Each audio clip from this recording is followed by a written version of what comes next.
Bienvenue dans Insulaire, le podcast où on invite des personnes venant des îles à venir raconter leur parcours scolaire et professionnel. Je suis Laetitia, data manager clinique, originaire de Mayotte et de Moélie. J'ai pour ambition de faire de ce podcast la source de référence pour nos jeunes. En effet, pour les personnes venant des îles, il est parfois compliqué d'avoir accès aux universités ou écoles lors des portes ouvertes. Alors imagine un endroit où on pourra regrouper une multitude de parcours scolaires et professionnels avec en plus un retour d'expérience. Cet endroit, tu l'as déjà et c'est Insulaire Podcast. Alors sans plus attendre, je te laisse découvrir l'invité du jour. Bonjour à tous, comment allez-vous? Ça va bien. Ça va. Moi, ça va super bien, merci. Donc, merci de m'accorder cette interview. Je suis hyper contente du coup de vous avoir tous autour de la table, d'autant plus que c'est durant l'avant-première, la tournée de l'avant-première de Congo en France métropolitaine. Vous venez de finir pour Paris. Là, vous vous dirigez à Lyon. Et ça, il y a aussi Marseille, Clermont-Ferrand et Toulouse. Et j'ai aussi vu un sondage pour Rennes. Est-ce que ce sera possible? Pour Rennes, non, c'est pas du tout. On verra en fonction de l'engouement et en fonction du public. Alors, peut-être qu'il faut expliquer comment on fonctionne. Voilà. C'est pour ça que c'est assez compliqué de le mettre en place à chaque fois. C'est que, pour l'instant, on n'a pas de distributeur. Donc, c'est nous qui devons louer chaque salle de cinéma à chaque fois. Et ça a un coût. Et derrière, il faut être assuré qu'il y ait un certain nombre de personnes qui prennent bien leur place et qui viennent pour pouvoir rembourser la location de la salle de cinéma. Donc, c'est pour ça qu'on fait des sondages, on essaie de voir si ça dépasse un certain nombre et que ça peut rembourser la salle. Dans ce cas-là, on se lance. Ça marche. Et à Paris, c'était assez complet. Vous avez des stats pour les prochaines diffusions? On est à 60% à Lyon et Marseille. Et Toulouse, on approche les 70%. Et Clermont-Ferrand, on est autour de 50%. Bon, on espère que ce sera aussi complet. Donc, Encore merci pour cette interview et merci Arcane, puisque je l'ai un peu bombardé de questions pour avoir cette interview.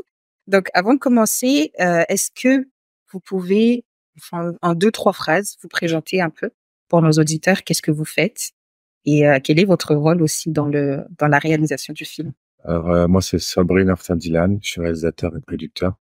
Et j'ai co-réalisé, co-écrit le film Congo avec Massius. Moi, je suis Massius Soufa, réalisateur. Pour faire court, j'accompagne Naftal partout. Jusqu'aux toilettes. D'accord. Moi, je suis Diad Monandé, régisseur du film. Je prends tout ce qui arrive, tout ce qu'il faut gérer. Voilà, je prends avec moi. On essaye d'organiser ça ensemble avec l'équipe. Et dans la vie, vous êtes aussi régisseur ou? En quelque sorte. Dans la vie, je suis entrepreneur et je suis déjà dans tout ce qui est logistique, organisation, gestion, management, etc.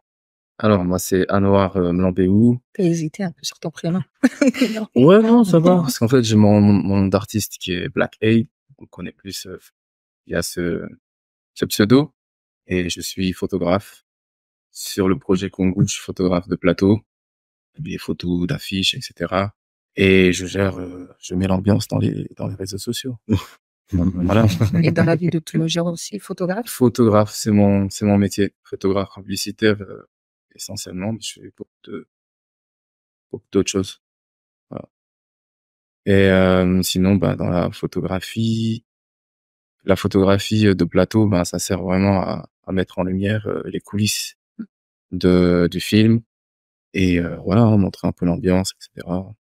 Et j'aime bien le backstage. Donc c'est à toi qu'on doit les beaux backstage. Ouais, beau, je ne sais pas, mais Là, c'était bien fait. merci. Merci. Alors moi, c'est Toy Bashim. Je suis chargé de la communication pour Congo. Et je travaille aussi dans la communication dans la vie de tous les jours. Là, je suis en télétravail à distance, donc j'essaye de gérer les deux. Et je m'occupe de la billetterie aussi. Moi, c'est Ixam Hachim, architecte d'intérieur dans la vie. Et sur Congo, je suis responsable marketing et les locations de salles, justement, la gestion des projections, des locations de salles. Et j'assiste Djihad aussi en tant que régisseur parce qu'il prend tout comme il l'a dit. Et du coup, il se fait très vite dépasser. Merci. Alors, moi, comme vous voyez à la caméra, je sais pas si c'est aussi Tu vas en passer. vidéo. Tu vas passer. Alors moi, je suis dans le projet Kungu, je suis caméraman backstage. Je filme pour le documentaire, parce qu'en fait, on fait un documentaire depuis le début du projet. Depuis le casting, à la formation des acteurs, etc., tournage, jusqu'à maintenant pour la tournée. Et voilà, c'est mon action principale. Et puis, ça m'arrive du coup de faire un peu de mon métier, puisqu'il fallait mettre en place sur le site ND Productions Ah, c'est la toi, MD billetterie. Productions, Non, ND Productions, c'est la société de production du coup de Naftam, le site. qui l'a fait vivre. Enfin, c'est ça. Et du coup, bah, des fois, j'interviens en tant que webmaster. Voilà. Et ça, c'est mon métier dans la vie de tous les jours. Du coup, juste par curiosité, les couleurs de ND Productions, c'est qui les a choisies ou c'est dû à quoi pour ND Productions? La couleur un peu dorée, Doré et noir. Doré, ben, c'est toi, non? Ouais, non, c'est nous, là. il n'y a pas de signification. Non, il voulait faire pas Et moi, c'est je lui, pense. Non, c'est vrai qu'on a les mêmes couleurs. C'est aussi le même maillot. Donc, merci pour cette présentation. Donc, vous avez dit à l'avant-première du film à Paris que le maire de Congo était à l'initiative de ce projet. Est-ce que au départ, il avait demandé un court-métrage, pardon. À quel moment ça a changé de virage? Pourquoi on est passé d'un court-métrage à un film très long de 1h30? En fait, à la base, justement, la mairie voulait un film de sensibilisation. Ils n'avaient pas un gros budget. Ils nous ont demandé de faire un court-métrage, soit un court-métrage, soit un docu-fiction ou un documentaire. Et avec moi, on s'est dit que c'était peut-être l'opportunité et notre chance à nous de montrer de quoi on est capable. On s'est dit, de toute façon, vu le sujet qu'on doit aborder, il faut plus qu'un court-métrage. C'est un sujet important et il faut au moins 1h30. En vrai, il aurait même fallu plus. Et on s'est dit non, c'est l'occasion jamais. Ça va être difficile parce que on n'a pas beaucoup d'argent, mais c'est peut-être le moment, voilà, notre moment à nous pour montrer notre compétence et montrer à tout le monde que voilà, Mayotte est capable aujourd'hui peut-être de faire des films et d'aller plus loin dans l'industrie du cinéma.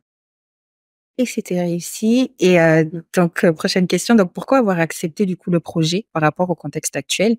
Vous n'aviez pas peur que certaines personnes pensent que finalement, en diffusant le film et en montrant, je mets beaucoup de guillemets, les bandits, les délinquants, que vous soyez du côté justement des délinquants?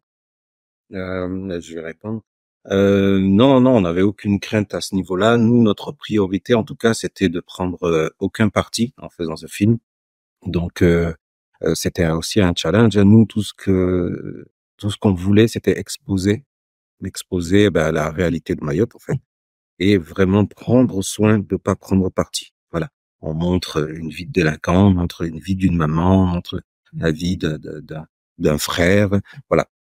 Donc, non, on n'avait aucune crainte et bien sûr, il a fallu qu'on fasse très, très gaffe sur ce point-là, parce que forcément, on est certain en tout cas qu'on aurait vexé les Mahorais en faisant un film où, entre guillemets, on publicite la délinquance. Il y a eu un précédent film sur ce sujet-là qui a été complètement rejeté par la population. Hein, ils ont pas du tout été réceptifs. Et nous, on voulait éviter absolument ça. Donc, le challenge était en effet de prendre aucun parti en faisant ce film. Voilà, c'était juste une vision de la réalité de Mayotte. Merci. Et tout à l'heure, tu as évoqué le budget. En 2021, on estimait que en France, pour tourner un film, il fallait 4,23 millions, il me semble. Et pour un court-métrage, entre 10 000 et 100 000. Vous aviez eu 85 000 de ce que j'ai entendu. Est-ce que du coup, tu as évoqué le budget aussi, qu'il n'y avait pas assez de budget, mais est-ce que c'était le budget que le maire de Congo avait ou il y avait la possibilité de demander plus et finalement, vous n'avez pas réussi à avoir plus? C'était le budget que le maire déjà de Congo avait. C'était un appel d'offres. Nous, derrière, on est quand même parti, on a essayé d'avoir des partenaires, on a essayé d'avoir un peu plus d'argent. On a eu du mal. On a eu beaucoup de mal. On a eu que 3 partenaires. Et tout ça, on était obligé. Au début, on s'est dit avec Mas, voilà, on va se sacrifier, on va devoir faire le film. Et si on a d'argent plus, tant mieux. Si on n'a pas d'argent plus, de toute façon, il faut beaucoup plus que 10 000 euros ou 20 000 euros en plus, hein, pour faire un métrage. Quoi qu'il arrive, c'est plus ou moins la même chose.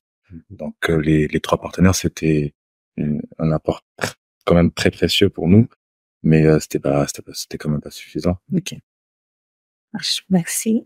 Il y aura une petite question derrière, du coup, après pour cette partie-là.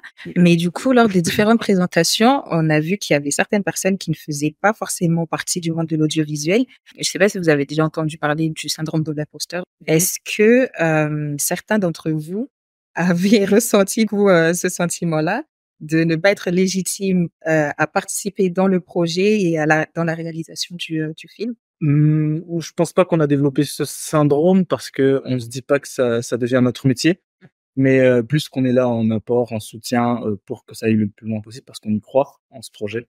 Le syndrome de l'imposteur, c'est vraiment on a les compétences, mais on pense qu'on n'est pas capable d'aller de le faire.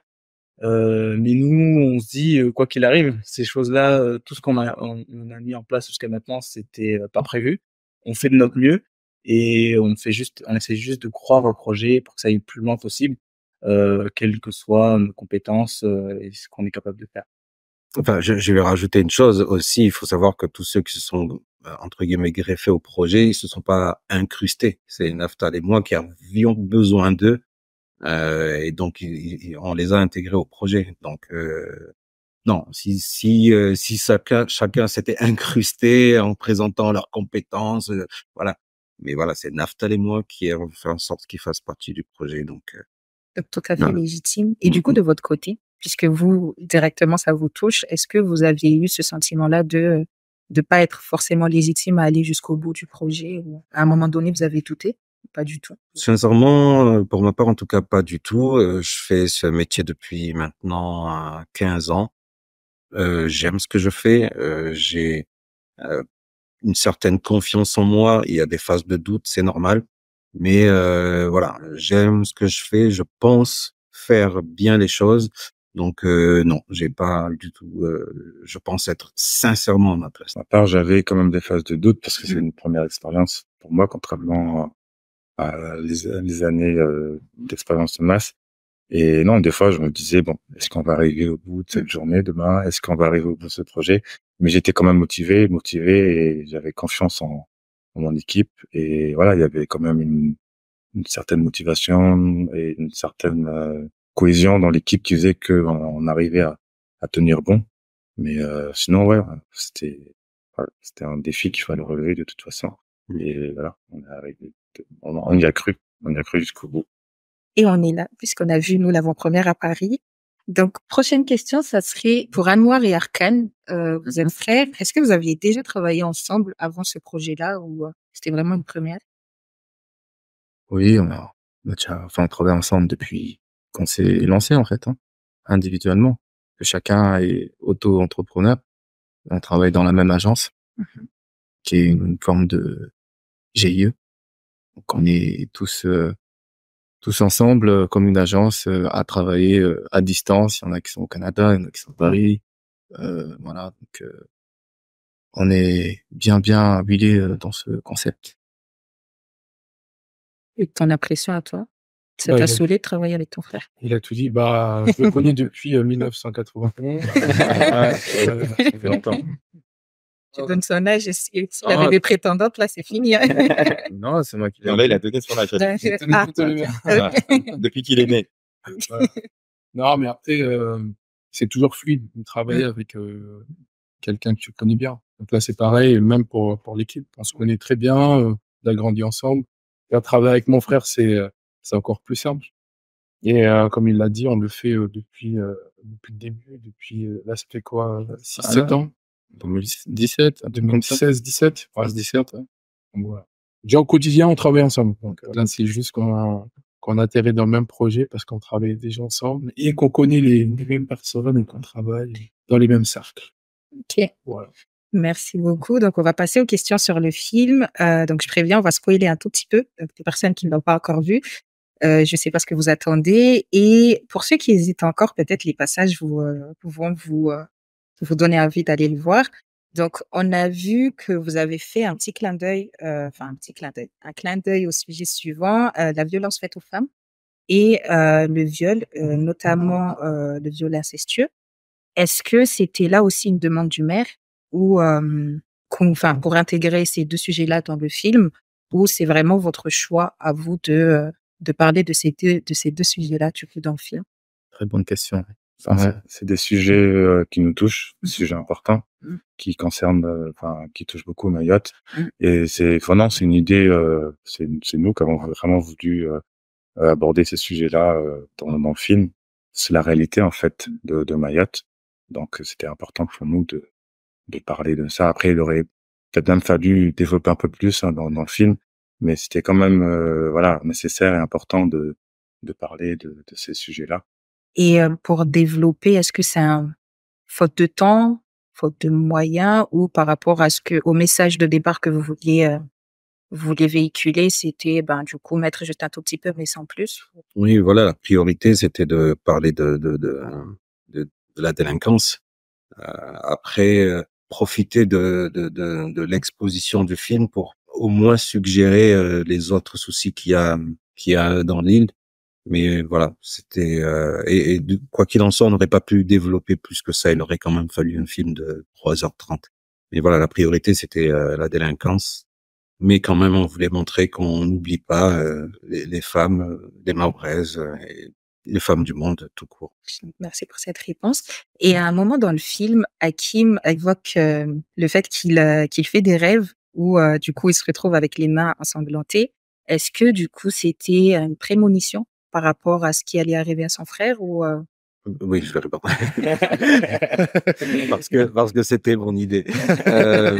Oui, moi, je suis très sensible aux rêves. Je suis très superstitieux. Je suis très et oui, c'est un mauvais présage de ce qui peut arriver. Après, l'idée, c'était de prendre à contre-pied le téléspectateur et donc de faire penser que bah c'est sur lui que le malheur, enfin le malheur tombe sur lui de toute façon, mais sur lui que l'accident allait arriver. Et puis voilà, on découvre en fait plus tard que c'est pas lui. Et donc voilà, dans le film, on voit un moment ce petit rappel-là. Normalement, les gens peuvent repercuter sur ce mauvais présage et en espérant que ça fonctionne en tout cas. Mais voilà, moi je suis très sensible aux rêves, aux petits signes de la vie, les coïncidences, tout ça. Voilà, moi je suis très très sur ça. ça va? Bah, du coup, je pense que ça s'est ressenti parce que j'ai demandé à une autre personne qui l'a vu hier. Il m'a dit, oui, c'est une prémonition par rapport au fait que son frère, du coup, ben, il va lui arriver malheur. Et il a des dents de djinn. Je suis pas allé jusque là, mais c'est une interprétation intéressante. Allez, moi. Donc, prochaine question. Donc, la plupart des grandes personnes à Mayotte sont pas forcément dans tout ce qui est psychologie de l'enfant ou de l'ado. Est-ce que vous pensez qu'ils vont comprendre les passages suivants que je vais citer, notamment sur Isaac, qui se fait vraiment maltraiter verbalement par sa tante et qui reçoit plein de paroles négatives à son encontre et qui ne prévoit pas forcément une fin heureuse. Et de l'autre côté, tu as Hakim qui, sa mère est assez douce. Elle l'appelle mon enfant au lieu de Chouanga. Est-ce que vous pensez que cette partie-là, ça va être compris par les plus grandes personnes, on va dire, à Mayotte? Les plus grandes personnes, les anciens. Les anciens. Ouais, pour moi, ça a été clair, en tout cas, dans la réalisation et dans l'intrigue. C'est important hein, pour un enfant d'avoir l'amour déjà de sa mère et d'avoir des parents derrière qui sont là pour qu'ils aient des repères. Et pour Isaac, le fait d'avoir une tante qui ne l'aime pas, qui le maltraite, qui l'insulte à chaque fois, ça a forcément derrière des répercussions négatives sur son développement. Et Hakim, lui, contrairement à Isaac, avait une mère qui justement l'aimait et qui était toujours derrière lui pour l'aider à avancer. D'ailleurs, ça l'a même permis au début d'être assez bon à l'école. C'est très très important hein, l'éducation parentale. Maintenant, je pense quand même que les anciens, après chacun va interpréter aussi à sa manière, mais je pense que les anciens vont comprendre quand même l'importance hein, de cette éducation-là et de cette manière de traiter les enfants. En tout cas aujourd'hui, d'après ce que je vois, il y a quand même des conséquences derrière, hein, derrière, derrière toute cette violence, hein, même verbale, hein, envers ces gamins. Du coup, derrière, ils bandissent, se sentent un peu délaissés et ils partent, enfin, ils sont plus facilement influençables, hein.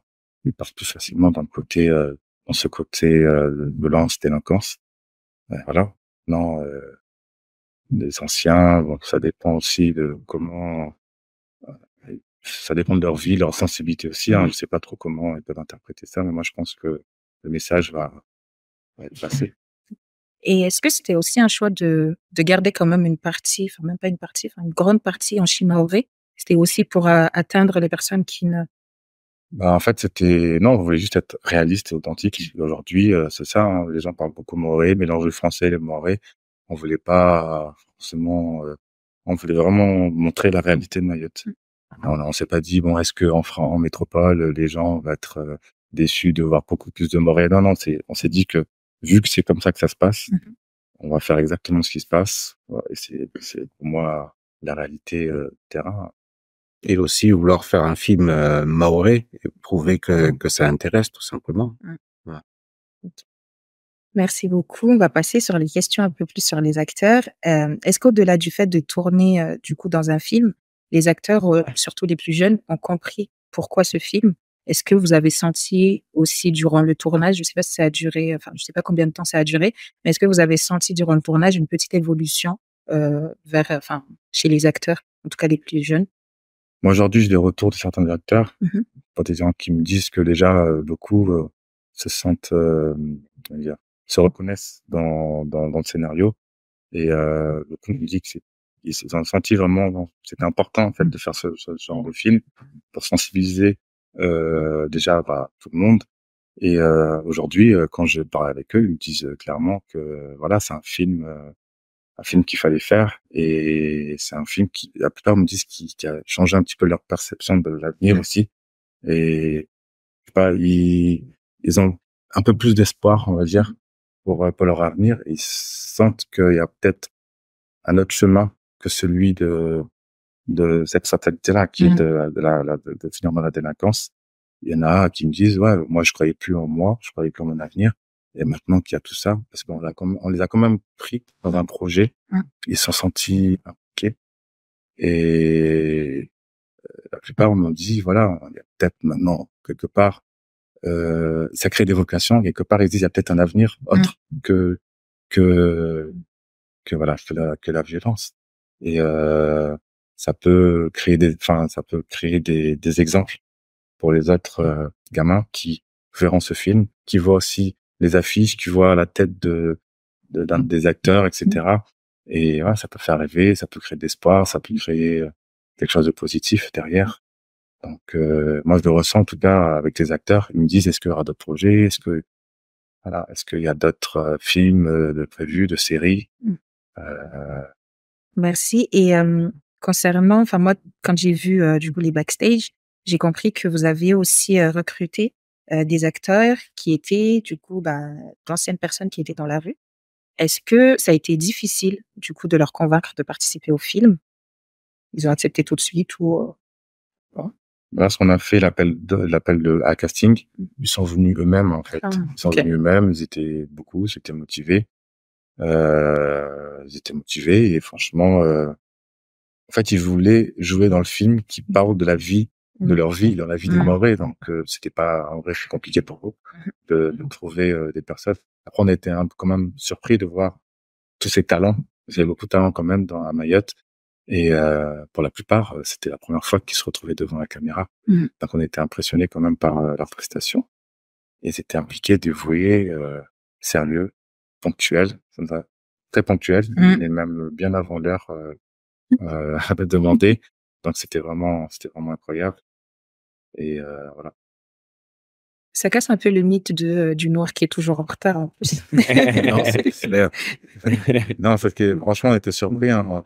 Par exemple, pour la petite anecdote, on leur avait dit de venir à 8h une fois pour coaching, pour le coaching des acteurs. À 6h du matin, le téléphone sonne, on répond, on nous dit ouais, on est là.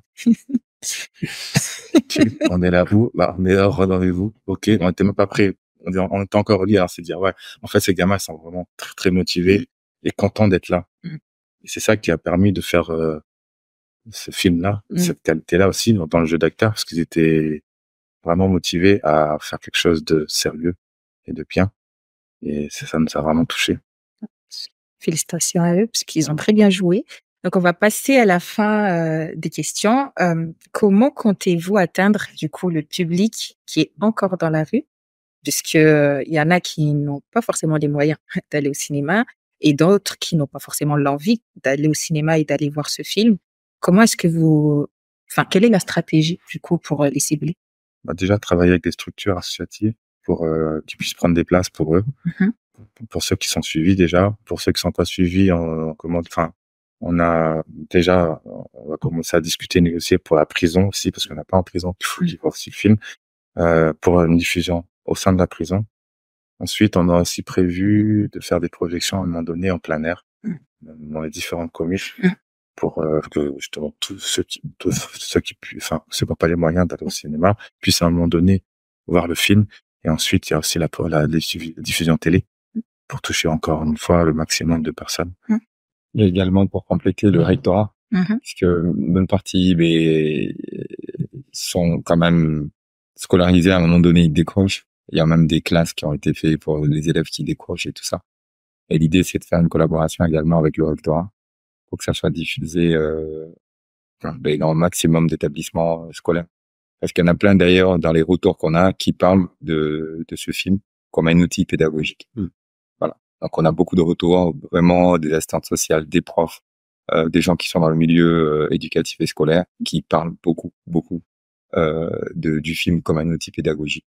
Et là, pour revenir à répondre à une des questions au tout départ, pour nous, c'est un peu un baromètre. On se dit, ok, l'objectif est atteint, entre guillemets, parce qu'il y en a plein qui peuvent nous dire, mais ok, votre film là, il peut être à double tranchant, ça peut inciter, machin. C'est que là, on a eu énormément de retours, parce qu'on nous dit, que ce soit de la part du directeur de la prison ou des gens qui sont dans le milieu scolaire et éducatif, qui nous dit, on a besoin du film pour l'utiliser comme outil pédagogique. On s'est dit, ouais, ok, mais l'objectif est quand même atteint. Je pense qu'on va te voir là. Bon. Je crois, hein. Je suis pas sûr. Il y a de la sculpture aussi, pour ceux qui sont scolarisés. C'est ça. Il y aura une convention, je pense, entre les collèges et lycées avec le pass culture et les recteurs, et à faire en sorte que les salles puissent venir au cinéma. Mais vu qu'il n'y a qu'une seule salle, ça va être un peu compliqué que tout le monde puisse voir le film. Mais il y aura quand même une grosse partie qui pourront voir via le pass culture. Ça marche. Donc, ça a été réfléchi dans tous les cas. Je suis en train de mettre mis en place tout ça. Et pour les personnes qui souhaitent travailler dans l'audiovisuel ou qui ont des ambitions dans le cinéma, est-ce que vous savez s'il y a des programmes ou des formations adaptées à Mayotte pour ces personnes-là? Alors, il y a une association qui s'appelle Mayotte Ciné Plus, pilotée par Nirina. Le circuit, il est simple. En fait, c'est s'il y a un jeune qui a une idée, par exemple, de court-métrage, il peut se présenter son idée. Et si elle est suffisamment solide et qu'il y a derrière le budget pour, eh ben, on fait son film, tout simplement. Après, il y a d'autres corps de métier, hein, quelqu'un qui va apprendre le son ou savoir même tout simplement écrire un scénario. Il peut aussi via la structure. Merci beaucoup. Oui, en fait, c'était pour enchaîner sur Mayotte Ciné Plus, qui aujourd'hui nous accompagne dans cette aventure-là, dans cette tournée qu'on fait. Et chaque partenaire professionnel, les entreprises ou tout simplement une personne lambda qui a envie de nous aider peut justement mettre dans la cagnotte via Mayotte Ciné Plus pour pouvoir nous permettre de tout simplement défrayer les besoins de cette tournée. Voilà. Ça marche. Même 1 euro, hein. Même 1 euro, on prend. C'est voilà. Donc du coup, vous pouvez cliquer ici, n'est-ce pas? Vous allez cliquer ici. Voilà. Vous rajoutez et voilà, vous pouvez retrouver ça sur Mayotte Ciné Plus, le ciné. En gros, c'est un film comme on a besoin. Ouais, exactement. Donc, et on tient à préciser que oui, pour les entreprises, on peut fournir, l'association Matinée Plus peut fournir à Cerfa dedans, qui est déductible des impôts. Voilà. C'est combien de pourcents pour les impôts? 1000. Non, on va pas rentrer là-dedans, ça devient limite politique parce que les impôts, on sait qu'ils prennent beaucoup. Mais voilà, dans la mesure du possible, voilà, il y a un Cerfa, j'ai plus ça en tête, mais qui permet en tout cas que ça soit déductible des impôts. Ce qui fait que pour l'entreprise qui nous les donne ou qui nous les donner aux impôts, je pense qu'il vaut mieux aider une association dans ce sens-là plutôt que de les donner aux impôts. Et il y a des paliers aussi. Chaque fois qu'il y a des dons, certains paliers qui dépassent un certain palier, il y a des cadeaux, des goodies, des t-shirts Ntamanungu ou Kungu qui vont être offerts. Merci. Et avec du recul et un peu plus de moyens, on va dire, vous auriez fait quoi différemment? Qu'est-ce que vous auriez rajouté? Dans le film? Oui. Oh, des explosions, des hélicoptères. Non, on aurait surtout peut-être surtout rallongé les journées parce qu'elles étaient vraiment compliquées. On tournait près de 8 à 10 scènes par jour, ce qui est juste colossal. Mais voilà, ils étaient tous très motivés et comme il a dit Naftab tout à l'heure, c'est ce qui a permis de tenir tout au long du tournage. Des fois, on finissait à 2h du matin, tout le monde était encore très frais, et ça, c'est quelque chose de précieux dans un tournage d'avoir l'équipe encore soudée et réactive. Donc voilà, on aurait allégé les charges de travail des journées. Voilà, on aurait été sur 2 séquences jour au moins, que tout le monde souffle. Voilà, pour s'offrir un peu un confort de tournage. Tout le monde était fatigué, mais motivé. Pas très fort. Ouais. Merci pour la précision. J'ai pas voulu couper, mais Ils étaient frais. Et un message à faire passer aux jeunes acteurs? Croyez en vos rêves. Tamamungu Kalatia. Exactement. Et qu'est-ce qu'on peut vous souhaiter pour la suite? De faire d'autres films, d'autres séries et d'aller plus loin encore. Donc, merci beaucoup d'avoir répondu présent à cette invitation. Merci. Et on ne peut que vous souhaiter du coup le meilleur et pourquoi pas un prix, hein? On sait jamais. Inch'Allah, pourquoi pas. Pourquoi pas. Merci. Merci à vous. Merci. Au revoir.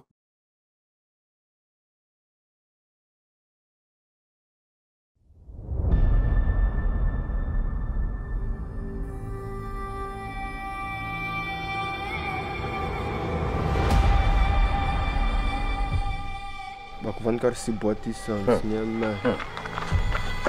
أنا بالنسبة لي encore toi. Toi, je te connais, toi. Ngozi kana sokuna mwamnyari yomshi.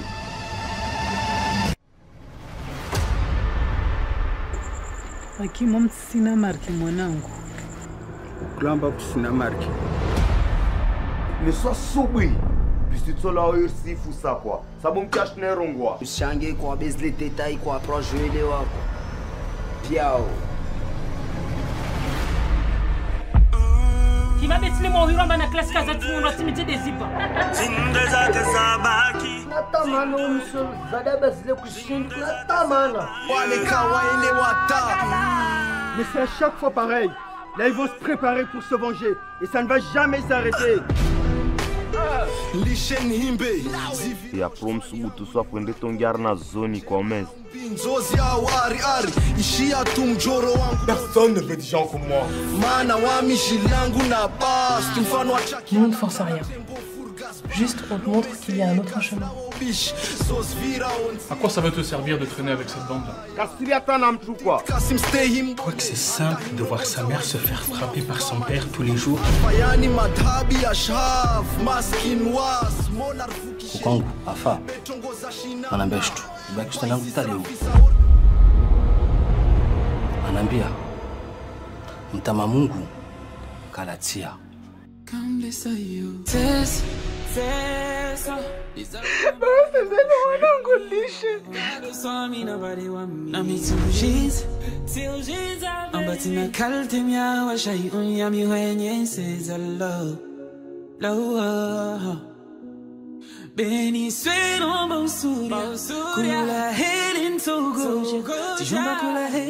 Faites un pas vers nous. On en fera 10 pour vous.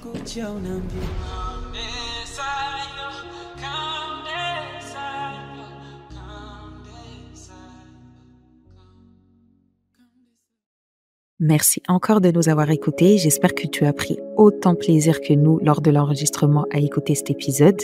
N'hésite surtout pas à nous laisser 5 étoiles si l'épisode t'a plu, nous laisser un petit commentaire pour nous faire part de tes retours. Quant à moi, je te dis à très vite avec un nouvel invité dans Insulaire Podcast.